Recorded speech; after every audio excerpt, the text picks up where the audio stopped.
Doit labanya naik gila-gilaan, bahkan mungkin ini terbesar sepanjang sejarah ya kenaikan labanya. Dan dengan kenaikan ini, apakah mereka akan membagikan dividen? Harusnya iya. Kenapa? Karena dia sebelumnya sudah membagikan dividen interim. Masa dia tidak membagikan dividen finalnya? Dan ini video ini akan membahas tentang kira-kira berapa sih dividen final yang akan mereka bagikan dan apakah make sense kenaikan pendapatan mereka yang dia dapatkan di 2022 ini. Simak video ini sampai selesai. Jangan lupa buat subscribe channel Belajar Investasi Saham biar tahu apa yang terbaru di dunia seputar stock market.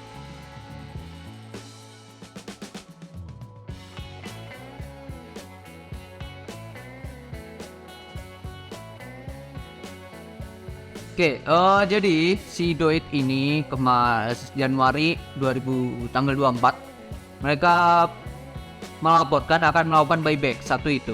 Ada beberapa hal ya yang akan saya bahas, yaitu mereka akan membagikan periode buyback lagi sampai dengan tanggal 24 April sejak 25 Januari. Karena apa? Karena masih ada dana sebesar 33 juta US dollar. US dollar. Oke, itu mereka jadi ini posisinya masih periode buyback. Itu terus kemarin mereka di Desember, tepatnya itu di 15 Desember come date-nya, mereka telah menyepakati akan membagikan dividen interim. Dan ini sudah dibagikan, yaitu sebesar 5.150.000 dolar Amerika dari laba bersih, atau kalau dalam lembar itu sebesar 10,17 per lembar. Sedangkan laba dari si Doit sendiri, labanya itu totalnya sebesar, labanya sekarang ya di kuartal keseluruhan itu sebesar 28 juta US dollar. 28.638 juta US dollar. Kalau kita kalikan dengan kurs rupiah saat ini ya, kurs sekarang 15.400. Oke, kita pakai yang paling kecil aja deh, 15.200 deh. 28.638.698 kali 15.200. Itu sebesar laba mereka adalah sebesar berapa nih juta miliar? 400. Wait, ini benar juga. $. Ya benar, 698 28.638.698 benar, kali 15.200 itu 435 miliar per ini total keseluruhan. Nah, total keseluruhan labanya sekian. Kita tulis dulu di notepad. Oke, biar nggak lupa. Net profitnya besar 435.308.209.600. Ini totalnya. Oke. Nah, ini sudah lantas. Nah, ini siaran persnya kemarin. Ini dibagikan kemarin di tanggal, ini nggak ada tanggal ini. Dimana, nah ini berhasil mencatatkan kinerja keuangan positif sepanjang 2022 dan pembukaan pendapatan revenue sebesar 1.000 miliar, berarti 1 T US dollar atau sekitar 24 T, meningkat 71% dibandingkan tahun sebelumnya. Wow, which is good. Ini laporan keuangannya. Salesnya naik 71%. Lalu selain itu sekarang juga mencatatkan laba bersih 29 juta US dollar atau sekitar 448 miliar. Oke, selisih tipis dengan yang saya hitung karena kita pakai kurs 15.200. Selain itu persoalan bagian dividen sebesar 5 ini kemarin atau setara 10,17 per saham. Dan juga mencatatkan posisi yang lebih baik, yaitu sebesar sekitar dibandingkan tahun sebelumnya. EBITDA-nya, ini direktur utamanya mengatakan selain meningkatkan produksi, Selain meningkatnya produksi dari Indonesia dan harga batu bara global yang naik, pencapaian kinerja positif perusahaan sepanjang ini menunjukkan keberhasilan strategi diversifikasi yang kami jalankan mulai Q4 2021 dan sepanjang tahun lalu. Diversifikasi antara lain aktivitas pertambangan, metalurgi coal terutama dengan mengakuisisi Buma Australia, yakni di akhir 2021. Sejak diakuisisi, nilai kontrak jasa pertambangan di Australia meningkat sebesar 4 kali lipat. Ini which is good. Volume produksi juga meningkat signifikan. Terus apa lagi ini? Sementara produksi batubara perseroan juga naik sebesar 87, dimana naik 61%. Nah ini kan hal yang oke, hal yang positif untuk perseroan. Ini sudah di sini dijelaskan banget ya tentang keseluruhannya seperti apa. Nah ini untuk ini CSR-nya mereka ya, merekrut ini dan lain-lain. Kami terus meningkatkan langkah-langkah strategis, fokus ESG yang kuat dan diversifikasi menuju portofolio ekonomi keberlanjutan dengan rendah karbon. Nah ini menunjukkan bahwa plan mereka itu kemana. Ini hal yang positif untuk perseroan. Kalau kita lihat ya secara laporan keuangan ya, kita naik dulu. Kasnya itu 148 juta US dollar, sedangkan mereka buybacknya kan tadi 33 juta US dollar. Jadi make sense, masih masuk akal mereka melakukan buyback dengan kas sekian. Hal yang positif. Terus persediaan mereka pun juga naik.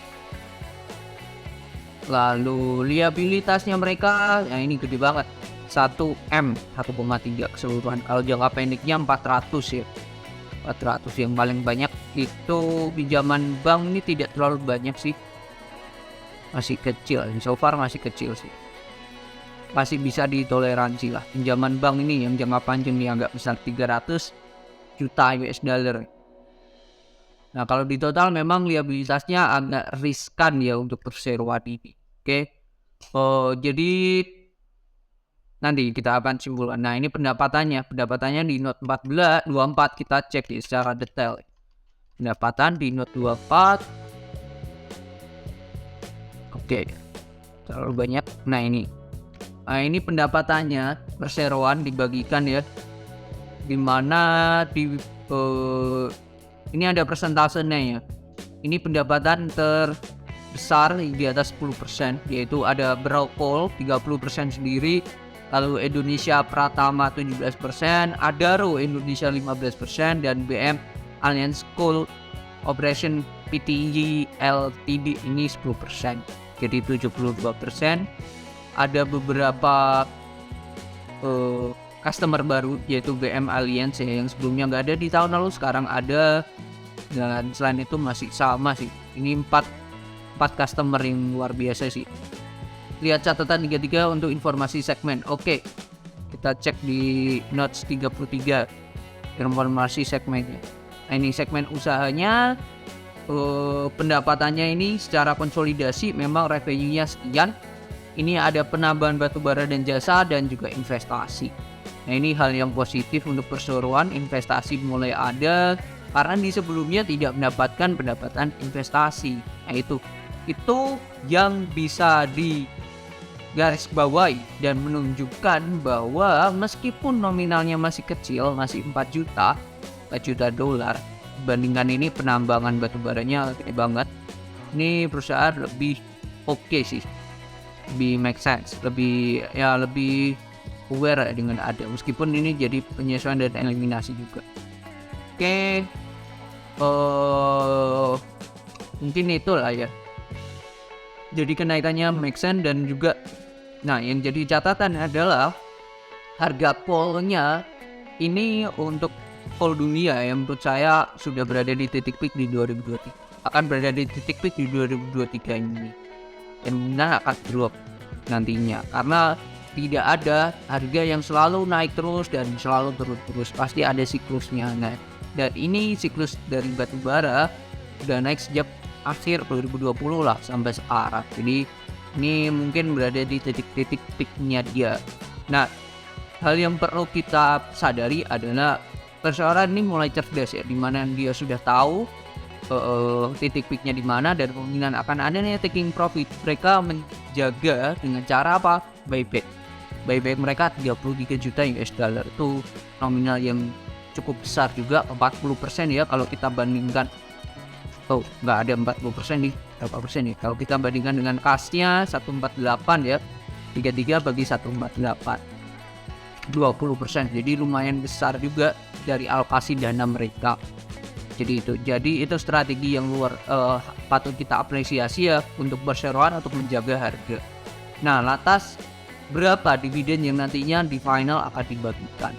Setelah mereka sudah membagikan berapa tadi? 10 ya. 10 per lembar. Nah, yang jadi catatan perseroan ini Doit ini jarang banget bagi dividen, bahkan nggak pernah. Boleh teman-teman mengatakan Doit ini pelit. Silakan ya. Selain Doit ada Indi juga yang bisa dikatakan tidak rajin bagi dividen untuk sektor batubara. Nah, kalau kita lihat ya, mereka sudah membagikan berarti berapa tadi? Doit ini sudah membagikan 5.150.000 dolar. Berarti sudah kebagi nih. Nah, kita hitung ya. Kita lihat total lembarnya itu berapa, saham treasury-nya juga ada nih ya. Kita hitung total lembar yang ada, terus kita bagi ya net profit sekarang itu berapa. Oke, total lembar masyarakat 4,07, berarti 407 atau 234.567 ditambah North Star sendiri itu 3,26, berarti 326 123.457 ditambah Tio Andrianto ini 5% juga, berarti 48196, berarti 41234. Total lembarnya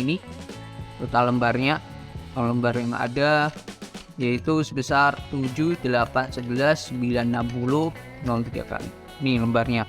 Net profitnya itu tadi, berarti kita hitung aja 435.308.209.600 dibagi dengan 78.11.960.23. Nah, ini lembarnya, total net profitnya, EPS-nya ya. EPS-nya adalah 55,72 itu. Sedangkan mereka sudah bagikan dividen interim sebesar berapa tadi dividen interimnya? Cek corporate action 10,17 ini sudah keluar. Nah, 10,17 itu kalau kita bagiin ini ya, setara dengan 18%. Kalau saya melihat ya dividen dari batubara dan mereka mau masih ekspansi dan lain-lain, menurut saya dividen final mereka itu tidak lebih dari 30 sampai 35%.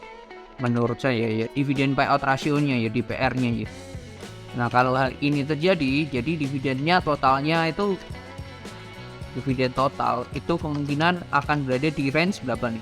Kita hitung aja 55,72 dikali 0,3 itu berarti 16,72 sampai dengan, nah ini 55,72 dikali 0,35 19,502. Ini total ya, total. Nah, sudah bagi 10, jadi kemungkinan dia akan bagikan 6 sampai 9 per lembarnya. Itu sudah hal yang sangat konservatif banget. Tetapi melihat nantinya melihat dia dividen interimnya sendiri sudah 10 per lembar, bukan tidak mungkin dia akan membagikan dividen finalnya sih sama 10 gitu. Kalau kita pakai hal yang paling lebih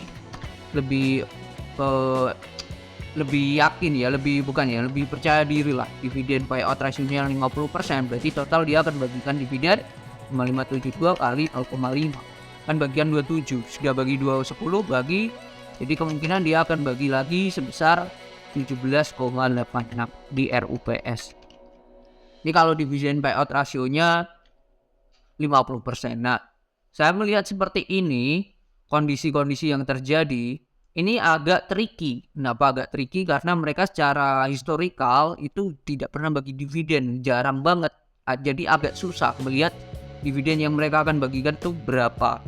Nah, melihat hal tersebut, saya akan lebih concern minimal mereka akan membagikan dividen total itu 20. Jadi akan ada 10 lembar lagi. Nah, kalau hal itu terjadi 10 lagi dengan harga sekarang 284, kita hitung dulu ya. 10 dibagi 284 kali 100. Dividen yieldnya akan 10 dibagi 284. Dividen yieldnya akan 3,5.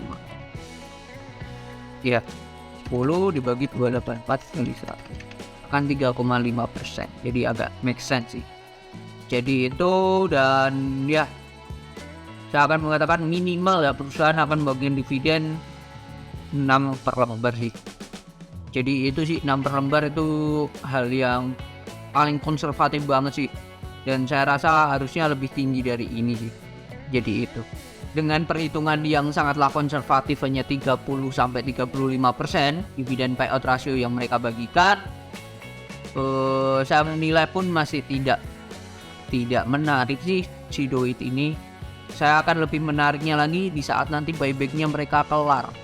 Saya mau tahu mereka dari 33 juta US dollar itu mereka mengeksekusi berapa sih yang mereka lakukan untuk buyback. Saya akan lebih prefer ke situ daripada hanya mengejar yang namanya dividennya saja. Jadi itu mungkin insight atau pandangan saya tentang Doit yang kemungkinan besar akan bagikan dividen lagi di saat RUPS. Jadi itu semoga bermanfaat dan jangan lupa buat subscribe. Dan buat teman-teman silakan join kelas yang diadakan oleh Belajar Investasi Saham kapan di tanggal 1 April 2023 dan tanggal 3 April 2023. Jadi itu silakan join dan semoga teman-teman bisa menikmati market yang seperti ini dan menyesuaikan harusnya seperti apa. Jadi itu, dan see you on the next video. Bye bye.